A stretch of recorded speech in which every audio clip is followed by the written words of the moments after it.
Tentara Israel kembali menggunakan bom fosfor dalam serangan ke wilayah selatan Lebanon pada minggu kemarin. Militer Israel secara luas menggunakan amunisi fosfor putih yang berbahaya di wilayah Lebanon Selatan sejak 3 tahun terakhir.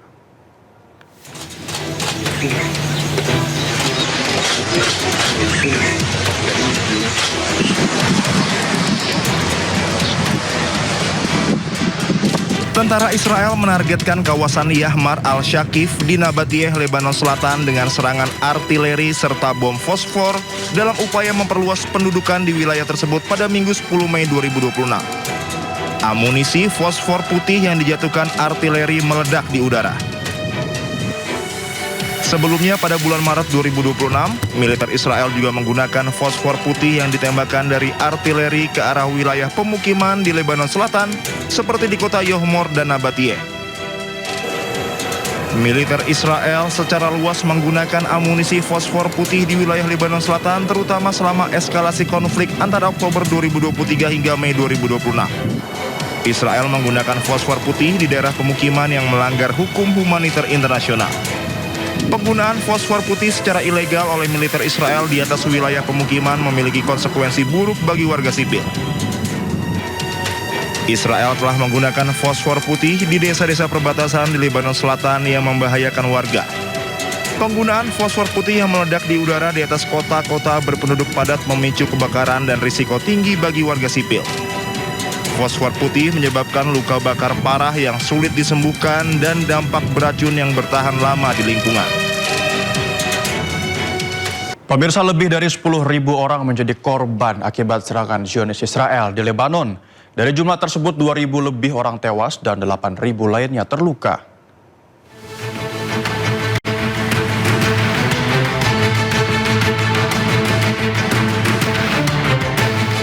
Serangan Israel ke Lebanon terus berlangsung sejak meningkatnya konflik dengan Hizbullah pada awal Maret 2026. Sejumlah bangunan di Lebanon Selatan hancur akibat serangan militer Israel.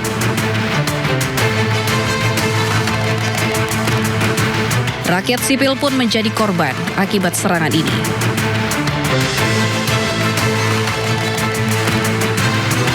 Kementerian Kesehatan Lebanon melaporkan belasan ribu orang menjadi korban. Hingga 10 Mei tercatat 2.846 orang meninggal dunia. Sementara korban luka mencapai 8.693.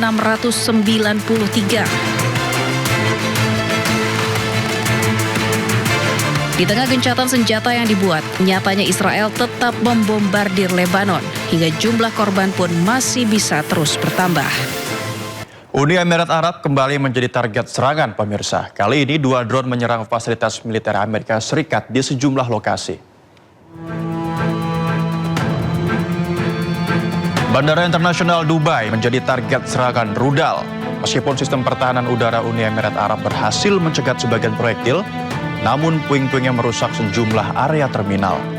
4 staf bandara terluka akibat serangan ini. Tidak hanya bandara, pemirsa, serangan drone juga menyasar sebuah kapal kargo yang berlayar dari Abu Dhabi menuju Qatar. Kapal ini diserang di timur laut pelabuhan Mesaled. Pemerintah Uni Emirat Arab mengecam aksi ini dan menyebutnya sebagai tindakan terorisme.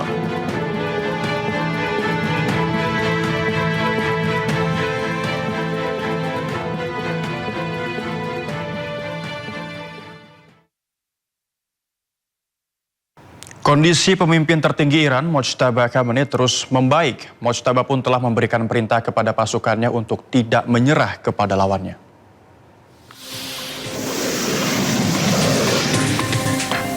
Konflik antara Amerika Serikat, Israel, dan Iran telah berlangsung selama 2 bulan.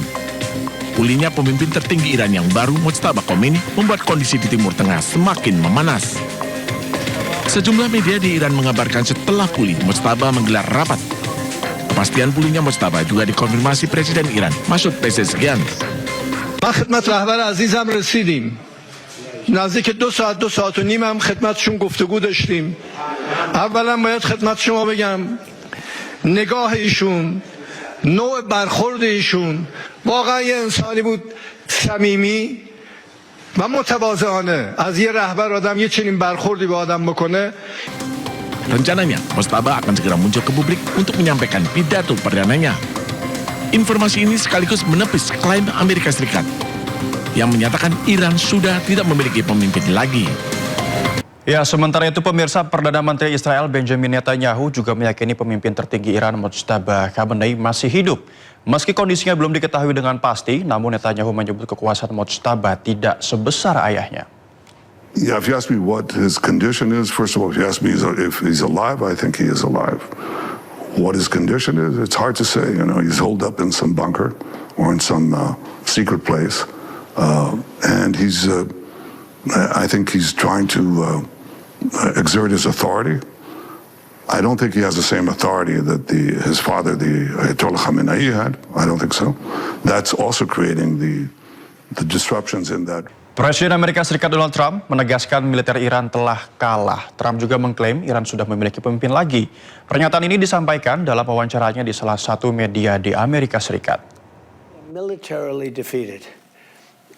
In their own minds, maybe they don't know that, but I think they do because I deal with them. And we cannot ever let Iran have a nuclear weapon. But they are militarily defeated. They have no navy. They have no air force. They have no anti-aircraft weaponry. They have no radar. They have no leaders. Their leaders are gone. The first set, the A team is gone, the B team is gone, and part of the C team is gone. But I think we're dealing with people that have a certain power. It's very interesting because, you know, they make a deal and then they break it, then they make a deal, they break it. It's a difficult group. But from a military standpoint, I mean, if we left today, it would take them 20 years to rebuild. We'll get that at some point, whatever we want. We have it surveilled. You know, I did a thing called Space Force, and they are watching that if somebody walked in, they can tell you his name, his address, the number of his badge. No, we have that very well surveilled. If anybody got near the place, we will know about it, and we'll blow them up. We'll blow them up. They are defeated, but that doesn't mean they're done. We could go in for 2 more weeks and do every single target. We have certain targets that we wanted to do, and we've done probably 70% of them. But we have other targets that we could conceivably hit. But even if we didn't do that, you know, that would just be final touches. But even if we didn't do that, it would take them many years to rebuild. We cannot let Iran have a nuclear weapon because they're crazy. We cannot let them have access to nuclear. Obama did it. If I didn't terminate the Iran nuclear deal, they would have had it, and they would have used it on Israel and the Middle East right now, and maybe beyond. You know, they actually had rockets that you saw that the other day that could reach Europe. They would have used.